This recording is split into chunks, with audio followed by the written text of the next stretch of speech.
আসসালামু আলাইকুম সবাইকে। সবাই কেমন আছেন? আশা করছি আল্লাহর রহমতে ভালোই আছেন। আমিও ভালো আছি। আজকে শুরু করছি ইলেকট্রন বিন্যাস থেকে পর্যায় সারণীতে মৌলের অবস্থান নির্ণয়। অবস্থান নির্ণয় বলতে বোঝালে আমরা আসলে পর্যায় বা গ্রুপ নির্ণয় করি। তাহলে পর্যায় বা গ্রুপ কিভাবে নির্ণয় করে সে নিয়ে আজকে ক্লাস। চলুন দেখি কিভাবে পর্যায় বা গ্রুপ নির্ণয় করে। এখানে আমরা একটি ইলেকট্রন বিন্যাস দেখি। ইলেকট্রন বিন্যাস যদি করে থাকি তাহলে পটাশিয়ামেরটা দেখি। আমরা জানি যে পটাশিয়ামের 19 হয়, সেক্ষেত্রে 1s2 2s2 2p6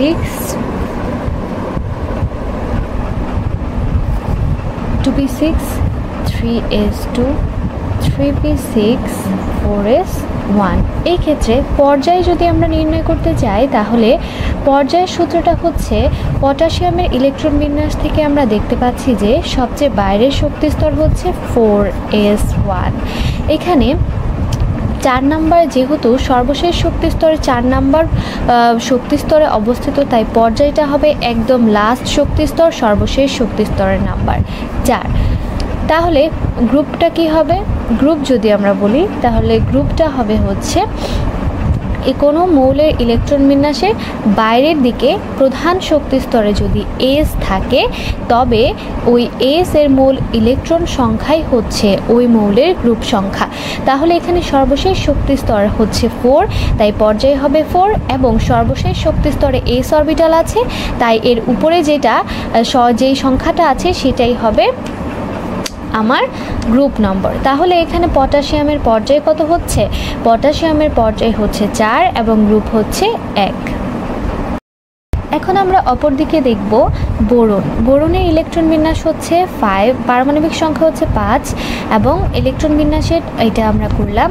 এই ক্ষেত্রে হচ্ছে নিয়ম 2 নম্বরে কোনো অরবিটালের সর্বশেষ শক্তিস্তরে যদি প্রধান শক্তিস্তরে এস এবং পি, এখানে পর্যায় যদি বলতে চাই সর্বশেষ শক্তিস্তর কত, আমরা দেখতে পাচ্ছি 2টা শক্তিস্তরে এখানে রয়েছে, 2 নম্বর শক্তিস্তরে অবস্থিত, তাই পর্যায় হবে 2 এবং গ্রুপ যদি বলি সর্বশেষ শক্তিস্তরে যার এস এবং পি আছে তার সাথে এস এর যে সংখ্যা এবং পি এর যে সংখ্যা তার সাথে 10 হচ্ছে যোগ হয়, তাহলে এস এ কত 2 এবং পিতে কত 1 3 এবং এখানে 10 যোগ হয়, তাহলে কত হচ্ছে 2 আর 1 3 আর 10 13। তাহলে 13 নম্বর গ্রুপের হচ্ছে বোরন অবস্থিত এবং পর্যায় হচ্ছে 2।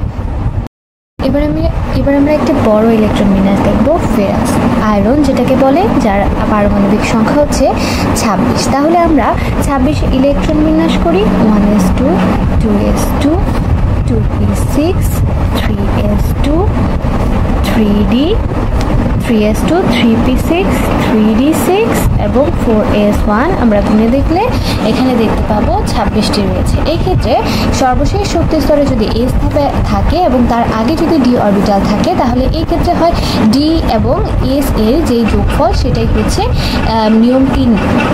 তাহলে এখানে সর্বশেষ শক্তিস্তরে এস এর উপর আছে 2 এবং ডিতে আছে 6, তাহলে এখানে মোট হবে 8। তাহলে আর পর্যায় তো আমরা জানি যে সর্বশেষ শক্তিস্তরে যে শক্তিস্তরটা থাকে সেটাই হচ্ছে তার পর্যায় সংখ্যা। তাহলে পর্যায় হচ্ছে এখানে 4 এবং গ্রুপ নাম্বার যদি আমরা বলি তাহলে এখানে দেখতে পাচ্ছি 8। এর মাধ্যমে আমরা ক্লিয়ার হই আরেকটু ভালোভাবে যে প্রথমে হচ্ছে নিয়ম 1-এ কি, যদি সর্বশেষ শক্তিস্তরে যদি এস অরবিটাল থাকে, সর্বশেষ শক্তিস্তরে এস অরবিটাল থাকলে তার উপরে যে সংখ্যাটি থাকবে সেটাই হচ্ছে গ্রুপ নাম্বার।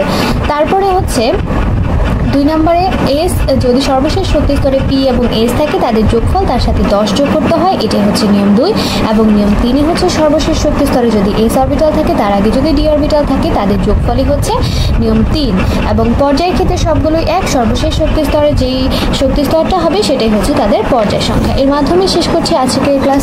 সবাই ভালো থাকবেন, সুস্থ থাকবেন। আসসালামু আলাইকুম। দেখা হচ্ছে নতুন কোনো ভিডিওতে।